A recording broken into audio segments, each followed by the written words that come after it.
ساب غادة عبد الرازق ووقع في قصة حب جديدة، والجمهور بيقول له يا ويلك من غادة.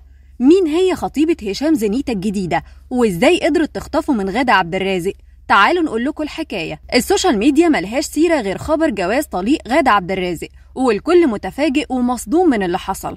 صحيح هو مش أول ولا آخر جوازة في الوسط الفني، لكن الغريبة بقى إنه عمل موف أون من غادة بسرعة البرق، وكمان مع بنت من الوسط الفني، رغم إنه كان بيحب غادة من زمان جدا. علشان كده الجمهور مسكتش، وكالعادة ربط الأحداث ببعض ورجع ورا لأكتر من 6 شهور لما غادة وهشام انفصلوا المرة الأولانية عن بعضهم، ومسحت صورهم عملت له أنفولو من كل مكان. وقتها اتقال إنه أكيد اسمه ونصيب، وغادة كده كده مش بتعمر في جوازة. وبعدها بأيام عملت أنفولو لبنتها روتانا، والجمهور هاتك يا تحليل وقالوا لك ده شكله طلع بيخونها معاها، علشان ترد عليهم غادة بخبر رجوعها لهشام، والمية رجعت لمجاريها من تاني، وأسبوعين وانفصلت من تاني علشان الناس تتأكد إن الموضوع فيه إنه.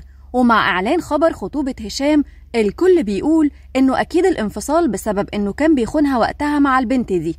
على الرغم من كل ده غادة ما طلعتش ولا مرة ترد على الإشاعات أو أخبار بتتقال عن جوازها أو طلاقها، لدرجة إنه الناس قالت إن غادة اتجوزت 12 مرة، وفي كل مرة كانت بتنفصل بسبب شكل، ويجيبوا العيب منها ويقولوا عليها إنها بتتعالج نفسيا. لكن ردها الوحيد كانت دايما بتقول حياتي الشخصية خط أحمر، ومحدش ليه أي حق إنه يتدخل فيها، سواء أنا اتجوزت أو اتطلقت، المهم إني ما كنش بضر حد، كله في الحلال وعلى عينك يا تاجر. وبتعتبر نفسها كتاب مفتوح قدام الجمهور، وإنها ما عندهاش أي حاجة تستخبى. طب ليه خبر الجواز ده اللي عامل ضجة؟ لأنه ده يعتبر أطول زيجة دامت لغادة عبد الرازق، وكمان كان أكتر واحد بيظهر معاها، وده لأنهم بينهم علاقة صداقة من 2013 قبل حكاية الحب، وده اللي مخلي الجمهور شايف إنه أكيد غادة لسه بتحبه وما عرفتش تتجاوزه. تفتكروا كل الكلام اللي بيتقال على هشام ده صح، وإنه خان غادة وهو معاها؟ وهل ممكن تطلع غادة عبد الرازق